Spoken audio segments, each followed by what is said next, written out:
अस्सलामु अलैकुम वरहमतुल्लाहि वबरकातुहू। नाज़रीन, इस्तक़बाल है फ़िक्र ख़बर स्टूडियो में। मैं रिज़वान अहमद नदवी मुल्की और आलमी अहम और ख़ास ख़बरों के साथ।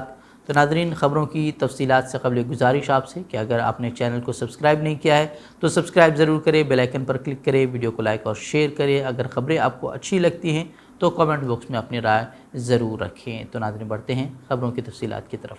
नाज़रीन, एक बार फिर मुल्क की कई रियासतों में PFI के ठिकानों पर छापेमार कार्रवाइयों को अंजाम दिया जा रहा है।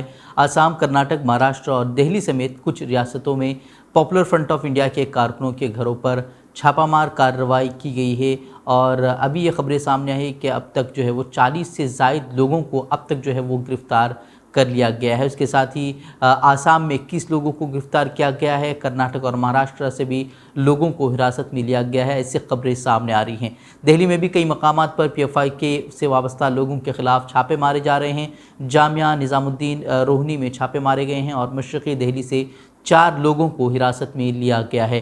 वहीं कर्नाटक में भी पुलिस की कार्रवाई जारी है। बीदर, कोलार, बागलकोट, विजयपुरा और मंगलूर में कार्रवाई की गई है। यहाँ भी PFI से वाबस्ता 25 लोगों को एहतियाती तहवील में लिया गया है। वहीं महाराष्ट्र के औरंगाबाद, सोलापुर में भी छापे मारकर कुछ लोगों को हिरासत में भी लिया गया है। आपको बता दें चलें कि कुछ दिन पहले भी PFI के ख़िलाफ़ बड़े पैमाने पर कार्रवाई करते हुए मुख्तलिफ़ एजेंसियों की टीमों ने 15 रियासतों में बैकवत छापे मारकर 106 लीडरों और कारकुनों को गिरफ़्तार किया था। वहीं ख़बरें ये भी आ रही हैं कि मरकज़ी वज़ारत दाखिला जो है वो अब PFI पर पाबंदी लगाने पर गौर कर रही है और इंटेलिजेंस एजेंसियां भी उस पर काम कर रही हैं। मरकज़ी दाखिला सेक्रेटरी अजय कुमार भल्ला और दीगर सीनियर अहदेदारों ने PFI के ख़िलाफ़ मुल्कगीर क्रैकडाउन के कुछ दिन बाद ही इस मामले पर कौमी सलामती के मुशीर अजित डोभाल के साथ बातचीत की है। वहीं NIA की छापामार कार्रवाई पर SDPI कर्नाटक यूनिट ने बेंगलुरु में प्रेस कॉन्फ्रेंस कर NIA पर शदीद तनकीद की है।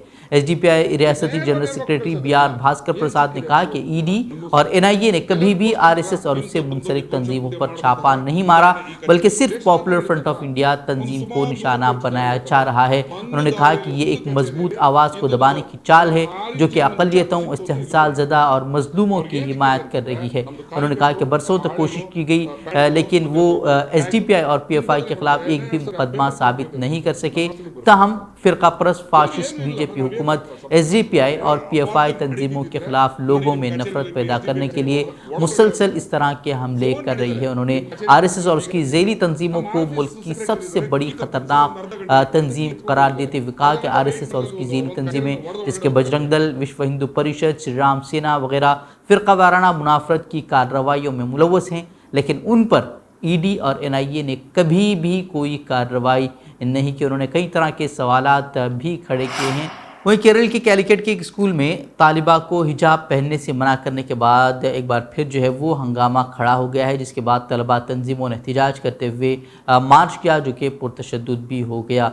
प्रोविडेंस स्कूल हुक्काम ने 11वीं जमात में दाखिला लेने वाली एक तालिबा को बताया कि वो हिजाब नहीं पहन सकती। वहीं उनके वालिदैन ने भी इल्ज़ाम लगाया कि प्रिंसिपल ने उन्हें कहा कि वो स्कूल यूनिफॉर्म की पैरवी करें और हिजाब न पहने, बसूरत दीगर वो दूसरे स्कूल में दाखिला ले सकते हैं। जिसके बाद ये बात पता चली तो फिर वहाँ हंगामा खड़ा हुआ। तलबा तंजीमों ने स्कूल तक मार्च निकाला जो कि पुरतशद्दुद हो गया। पुलिस ने बताया कि SIO और मुस्लिम स्टूडेंट फेडरेशन MSF की जानिब से ये मार्च निकाला गया और उन्होंने मुतालबा किया कि आईनी हुकूक को पामाल करने वाले इस स्कूल की मंजूरी मनसूख की जाए। वाज़ह है कि पुलिस ने मार्च को स्कूल के सामने रोक भी दिया। फिर MSF ने भी उन्हीं नारों का मुतालबा करते हुए स्कूल तक मार्च किया। इस दौरान NSF के रियासती सदर PK नवाज़ ने मार्च की क़यादत की, तमाम पुलिस ने बैरिकेड अबूर करने की कोशिश करने वाले कारकुनान पर लाठी चार्ज भी किया है।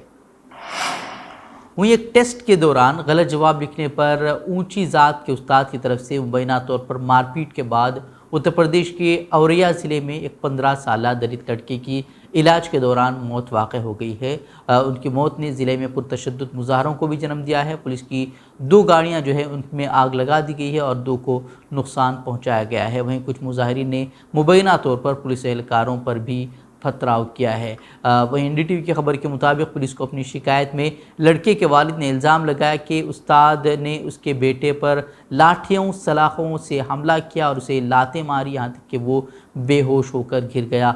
वहीं एक प्राइवेट अस्पताल ले जाते वक्त उसे होश आया, लेकिन उसे सांस लेने में दुश्वारी ہو رہی تھی۔ وہیں ڈاکٹروں نے کہا کہ اسے اندرونی چوٹیں آئی ہیں، اس کے دوران جو ہے وہ کئی اسپتالوں میں اسے چکر کاٹنا پڑا، جس کے بعد کل جو ہے اسے سیفئی لے جایا جا رہا تھا، لیکن ایمبولینس میں منتقل کرتے وقت اس کی موت واقع ہو گئی۔ پولیس حکام کا کہنا ہے کہ ٹیچر کو گرفتار کرنے کے لیے جب اس کی ٹیم اسکول گئی تو وہ وہاں سے فرار تھا۔ انہوں نے کہا کہ گرفتاری کے لیے پولیس کی ٹیمیں جو ہے وہ تشکیل دے دی گئی ہیں۔ آج سپریم کورٹ آف انڈیا کے لیے تاریخ ساز دن ہے، کیونکہ اب عام لوگ بھی سپریم کورٹ کی سماعت براہ راست دیکھ سکیں گے۔ دراصل آج سے آئینی معاملات کی لائیو سٹریمنگ کا فیصلہ لیا گیا ہے۔ سپریم کورٹ نے آئینی بینچ کے سامنے مقدمات کی سماعت کے لائیو ٹیلی کاسٹ کا انتظام کیا ہے۔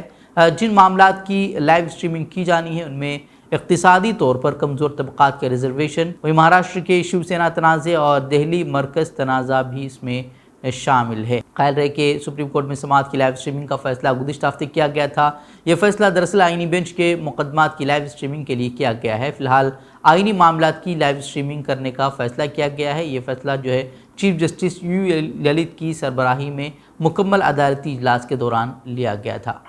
وہی لکھنؤ کی سیشن عدالت نے انفورسمنٹ ڈائریکٹوریٹ کی طرف سے رجسٹرڈ انسداد money laundering act PMLA case میں صدیق کپن کی ضمانت کی درخواست پر 29 ستمبر کو سماعت کرنے کا اعلان کیا ہے۔ کپن کے وکیل نے اس کی سماعت جو ہے وہ پہلے کرنے کی درخواست کی تھی، لیکن عدالت نے کہا کہ وہ ابھی سماعت کے لیے تیار نہیں ہے۔